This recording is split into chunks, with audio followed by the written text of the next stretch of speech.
Бүгүнкү күндө аялдар арасында онкологиялык оорулардын саны жашарууда же болбосо көбөйүүдө десек жаңылышпайбыз. Алардын бири аялдардын көкүрөк оорулары. Бул оору мастопатиядан башталат. Азыркы кезде статистика боюнча ар бир экинчи аял ооруйт десек болот. Эмнеге дегенде анын биздин жашоо образыбызга байланыштуу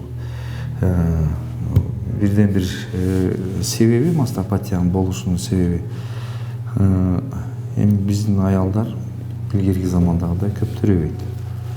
Балдардын ортосунда перерыв көп болот, анан кээ бирлер вообще төрөгөндөр деле аз эмизет да негизичи. Бул эң негизги ошо мастопатиянын болуп калышына ошо бир негизги факторлор болуп ошо саналат да. Аталган ооруга аялдар маани беришпейт. Убакыт өтүп, ооруган дартка чыдабай, айласы кеткенде гана дарыгерге келишет. Ал эми дарттын өтүп кеткен түрү рак оорусуна алып келери баарыбызга белгилүү. Рак деген бул эмне? Бул деген жанагы биздин организмдеги эле биздин эле клеткадагы мутация сбойдон башталат да. Ошол эле нормальный клетка бир кандайдыр бир нерсенин таасиринен жанагындай программа менен иштебей калат дагы. Кечишке эле чоңоюп, тегерегиндеги клеткаларды жеп чоңоюп кете берет да. Ошол момент кимдики качан башталат, ошол белгисиз илимде. Меники рак опухоль экинчи степень деп жатышты. Азыр операция жакшы бүттү, опухолду алды. Мен 2 жыл мурун пайда болгом. Мурун женскийди алгандан кийин эле 14 жыл алган женскийди, бүт удаление болгон. Ошондон кийин эле анан кийин эмчекке берди. Ал 16 жылдан баштап эмчек берди опухоль. Андан бери быйыл операция болду. Эми жакшы, мындай шүгүр жакшы врачыбыз Яна Батыркуловна Карабаева операцияны өзү жасады, өзү жакшы карайт. Мен аялдарга айтат элем, жаш кыздарга артыкча, бул жерге кыздар дагы турмушка чыга элек кыздар да келип атышат да. Ушул өзүлөрүн жакшы караса, жанагы основной жана стресстерден пайда болот дегендер болуп атат. Мына жаштарга ошондой болуп атат да, турмушка чыккан келиндерге, кыздарга ол эмчек эмизип атканда да пайда болот экен. Сүт бездерден уюп калган, чочуп калган, андай-мындай ошол жүрө берип эле биз жүрө беребиз да кыргызча болуп калды деп элечи. Ошолордон да пайда болушу мүмкүн экен. Мастопатия аялдын гормоналдык тең салмактуулугу бузулганда пайда болуучу оору. Негизи төрөбөгөн аялдарда көбүрөөк кездешет. Ким мастопатия менен ооруган болсо, өзүлөрү деле байкашса керек. Эмизип жүргөн кезде эмчек анча деле неме болбойт да, проблема болбойт. Мастопатия эмизип аткан аялдарда негизи болбойт десек деле болот да. Климакс болгондон кийин аялдардын эмчеги мындай жалпак тил менен айтканда май басып кетет дагы. Жанагы мурда мастопатия деген бул жана сүт чыккан бездердин оорусу негизи элечи. Бездердин, анан жанагы түтүкчөлөрдүн оорусу. Климакс болгондон кийин эмелер болсо май басып кетет дагы, оорубай калыш керек. Бирок климакс болгон кээ бир аялдар деле бир астан сайгалашып ооруйт. Кээ бирлердики климакс бүтөр менен эле жанагы май басып кетпейт дагы. Сүт чыккан бездери кандайдыр бир убакытка чейин, бир 3-4 жылга чейин жүрө берген аялдардыкы климакс болгондон кийин деле бир астан ооруйт да. Мында сүт бездеринин ткандарынын структурасы өзгөрөт. Башкача айтканда, сүт бездериндеги клеткалар туура эмес бөлүнүп, дөмпөкчөнү пайда кылат. Клиникалык белгилери аябай эле көп. Эң негизгиси эле ооруксунат. Көбүнчө этек киркелерди ооруйт, кээ бирлердики болсо этек кири менен мындай байланышы жок. Такай эле ооруй берет. Изилдөөлөрдөн өтүш керек, келип УЗИ өтүп, гормондорун тапшырып неме кылса эле билинет да. Анан кийин дагы бир белгиси эмчектери катууланып, мындай бир колуна бирдеке урунгансып неме болот. Же болсо үрпүнүн сары суу чыгышы мүмкүн да. Бул мындай өтүшүп кеткен мастопатия болсо, аялдар эми билет да өзү жанагы башка жеткенден кийин цикл бир туруктуу мөөнөткө келгенден кийин алар уже байкап калышат да качан ооруйт. Физиологический оору дейт, жана физиологиялык оорусу болот. Ал деген 1-2 күн калганда көпчүлүгү эле аялдардын эмчектери ооруйт, бирок ал деген жанагы айызы келгенден кийин оорубай калыш керек да. Анан кийин бир жумага чейин же болбосо 10 күн мурда, андан кийин бүткөндөн кийин дагы 10 күн андай болсо адистерге көрүнүш керек. Аталган оорунун себептери болуп гормоналдык тең салмактуулуктун бузулушу, этек-кир цикли жыныстык гормондордун, эстрогендин жана прогестерондун арты менен иретке салынып турат. Мастопатиянын жанагы компонентине жараша түрлөрү бар да. Кээ бирлери жана айтып кетпедимби, катууланат. Кээ бирлеринин протоктору жана сүт чыккан түтүкчөлөрү кеңейип кетет дагы. Ал өзүдөн билинет. Анализдер кээ бирлери гормондорунда болот, өзгөрүүлөр болот да. Аны деле жанагы лабораториядан кан тапшырып коюлат түрлөрү. Адистер маммолог көргөндөн кийин маммолог чечет, немесине жанагы даттануусуна жараша болот дагы, анан клиникасына жараша. Кээ бир аялдардын чек бездери катуу болот, аларда деген мындай пальпация жолу менен кылыш кыйын. Андай учурда же маммография же УЗИ тартылыш керек. Кээ бирлерде гормондорун текшерип кылынат. Негизи эле жанагы рентген биринчи, маммография өтө, же УЗИ өтө, же гормон аны деген кылат да, маммолог адистер көргөндөн кийин чечет. Эгер гормондордун саны көбөйүп же азайса, сүт безинин түзүлүшүндө өзгөрүүлөр боло баштайт. Кээде узакка чейин бойго бүтпөгөн учурда жана аборт жасалган учурда пролактин көбөйөт да ооруну жаратат. Изилдөөлөр боюнча мастопатияны даарылабаган аялдардын рак шишегинин өтүшү 3-4 эсе көбүрөөк болот да, чем мастопатия менен оорубаган аялдардыкы, даарыланбаган аялдардыкы.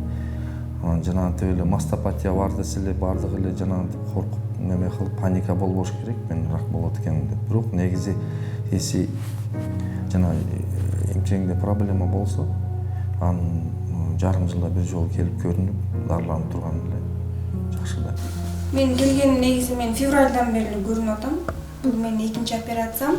Мен биринчи секторальный болуп ошо опухольду алдырткам. Сен жашсың, эмчекти толук алып салбай эле биринчи опухольду алалы, балким анализ жакшы чыгып калат. Тилекке каршы анализ начар чыгып калды. Бир айдан кийин эле 12 мартта биринчи операция болгон. Бир айдан кийин 16 апрелде кайра чоң операция болдум да. Кичинекейим жаңы эле 2 чыкты, декабрга чейин эмизгем да. Анан ошо мен деле сурадым. Мен өзүм эч качан мындай ооруга психологически деле даяр эмес болчумун негизи. Келип жөн эле консультацияга келем деп. Ушундай сен анализин ушундай болгон. Аябай оор тийди мага. Анын баары тилекке каршы жеңдим. Балдарым үчүн жашашым керек. Баягы биринчи очередь мындай духовой сила болуш керек экен да адамдачы. Ошо азыр көрсө жакшы. Причиналар эмнеден болот? Негизи көп причинасын издесең, биринчи эле жүрөт. Көп жаштар аборт кылат.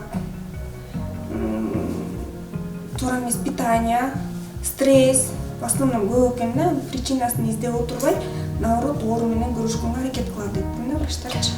Аялдарды түйшөлткөн оору бул көкүрөк рагынан жабыр тарткандардын саны күндөн күнгө көбөйүүдө. Аялдардын көкүрөк оорулары катталат.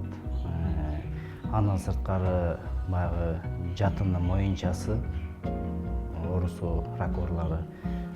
Анан кийин баягы яичник чумурткалары.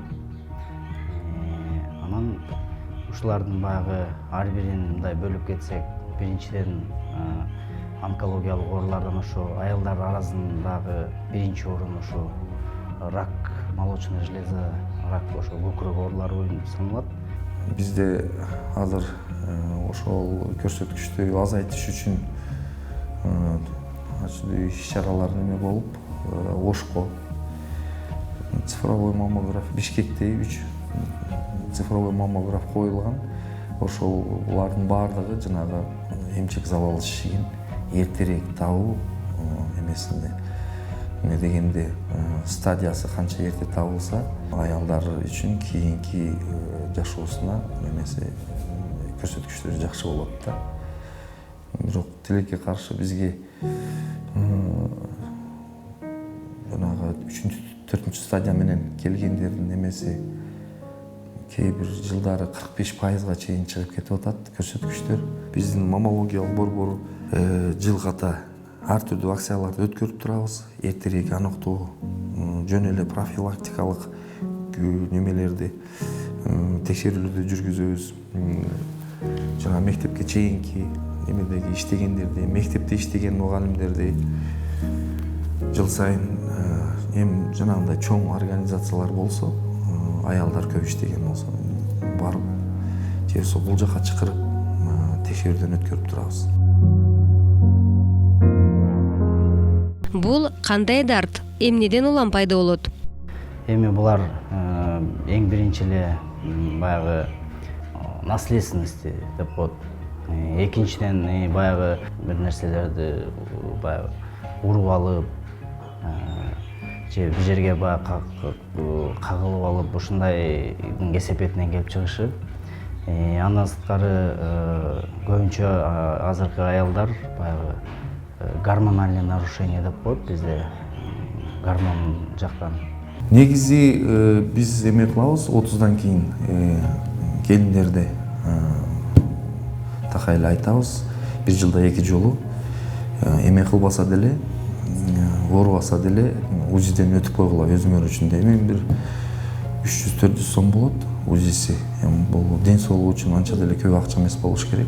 Көкүрөк рагы организмдеги гормоналдык өзгөрүүлөрдүн пайда болуусу менен бирге ар кандай стресс, жаракат алуу, төрөгөндөн кийин мастит оорусу, организмдеги ар кандай өзгөрүүлөр себеп болот. Көбүнчө аялдар өзү мындай самообследование өздөрүн текшерип туруш керек. Өзүнүн баягы формасын, эмчектин формасын, кан аралаш выделение деп суюктук чыгуу. Үчүнчүдөн оорутуп ушундай белгилер болот. Мындай оорутуп неметкенде баягы дарыгерге барыш керек да. Дарыгерди ал көрүп, анан баягы бир текшерүүлөрдөн өткөрөбүз. Ал эми эненин ымыркайдын туура эмес эмизүүсү дагы бул ооруга алып келет. Лактостаз деп коет медицина терминде. То есть эмчек баягы сүт толгон убакта, көкүрөккө сүт толгон убакта баягы застой болуп, мындай катып калып, ошондон айланып кетиши мүмкүн да.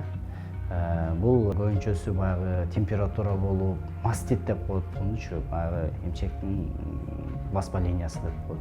Мастит болуп, анан гнойный болуп, анан көбүнчө вскрывающий. Бирок бул дагы фактор баягы мындай сыртта калбайт да. Дарылоо комплекстүү жана аралаш болуп экиге бөлүнөт. Негизинен дарылоо жалаң операция жолу менен гана эмес, нур химиотерапия жолдору менен да жүргүзүлөт. Ал шишиктин залалсыз же залалдуулугуна байланыштуу болот. Залал шишиктер боюнча айтсак, ал деген комплекстүү болуш керек. Залал шишиктин стадиясына жараша, жанагы шишиктин морфологиясына жараша, гистологиялык түрүнө жараша, иммуногистохимиялык түрүнө жараша дарылоо өткөрүлөт. Негизи эле комплекстүү дегенибиз бул деген индивидуалдык подход болот. Жана рактын түрүнө жараша биринчи химиядан башталышы мүмкүн, же нур менен дарылоодон башталышы мүмкүн, же болсо наоборот биринчи хирургиялык жол менен эмчек алынат дагы, андан кийин химиотерапия менен нур менен дарылоо эмеси болот. Көкүрөк рагын нур химиотерапия жолдору менен дарылоо көп учурда ийгиликтүү болуп, узак жашоого мүмкүнчүлүк түзүлөт. Өзүлөрү байкап калышат дагы, анан келет. Биз маммография же УЗИ же цитология жасап эме кылсак, ушундай сиздики подозрение болуп атат десек, аябай шок болушуп, эмнеге мен эч жерим оорубай эле кантип эле ушинтип ооруп калайын деп эме кылышат да. Негизи залал шишиктердин башында жанагы баштапкы 1-2 стадиясында негизи эле мындай бир неме болбойт.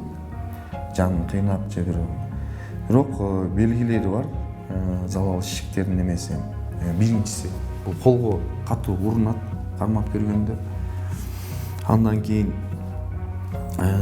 теринин ошол шишиктин үстүндө теринин немеси өзгөрүшү мүмкүн. Кызаруу пайда болушу мүмкүн. Анан үрпүнөн кан чыгышы мүмкүн. Колтугунда бездери чоңоюшу мүмкүн. Бул эң мындай бир классикалык белгилери ошол да. Анан кийин эми жанагы шишиктин эмчектин кайсы бөлүгүнө жакындыгына жараша дагы өзүнүн немелери болот. Ал тери тартылып кетиши мүмкүн, же үрпү ичине кирип кетиши мүмкүн. Бул эми жанагындай белгилери, кыйыр белгилери. Аталган оорунун 3-4 стадиясы менен ооруп келгендер дарылануудан кийин айыгып кетишет. Ал эми кээ бир учурда операциялык жол менен көкүрөктү алып салууга туура келет. Бул учурда аялга ыңгайсыздык жарала турган болсо, анда дарыгерлер жасалма көкүрөктү сунушташат. Жанагы дарылоолордун бардыгы бүткөндөн кийин 2-3 түр бар методу жанагы ошол көкүрөктүн көлөмүн ордуна келтирип, көпчүлүгү эле биздикилер сырттан протез кийишет. Протез кийип алып жүрүшөт, ошону анча неме кылбайт. Бирок кээ бирлери болсо жашыраак кыз келиндер болсо операция кылып, жанагы неменин көкүрөк безинин көлөмүн ордуна келтирсе болот. Көкүрөк безин эмес, көлөмүн. Эмне дегенде башка булчуңдарынан өзүнүн майларынан алып туруп, эмчектин көлөмү эле чыгарылат дагы. Бирок ал жак көлөмүн келтирген жагы менен баласын эмизсе болбойт, төрөй турган болсо. Аялдардагы көп кездешүүчү рак ооруларынын бири бул жатын моюнчасынын рагы болуп эсептелет. Оору папиллома вирусу аркылуу башталат. Жатын моюнчасынын рагы аялдын жыныстык мамилелердин бат-баттан алмаштырган учурда пайда болот. Жатынын моюнчасы рак шейка матки деп коебуз. Мунун дагы бир причинасы өздүк гигиенаны сактап, анан азыркы кезде мындай уялбай эле айтышыбыз керек. Эрозия деп неме кылат, ал дагы ошо воспалительный процесстин негизинде келип чыгат. Андан сырткары смена полового партнера деп баягы көп азыркы кезде көп кездешип атпайбы, ушулардан келип чыгат да. Энеден кызга же болбосо баягы мурунку ата-энелеринен, энелеринен калган деп наследственность деп айтылат. Алгач жатын моюнчасындагы былжыр чел жараланат. Андан кийин шишик жатындагы ич майга жайылып, сөөгкө чейин жетет. Убакыт өткөндөн кийин шишиги чоңоюп, кан аркылуу башка органдарга терс таасирин тийгизе баштайт. Бул оорунун дарылоо жолдору эң биринчиден, если баягы булардагы мындай стадияларга бөлүнөт, 1-2, 3, 4 болуп. Анан кийин мунун баягы эрте убагында баягы билинип калса, буларды нур менен кактоо.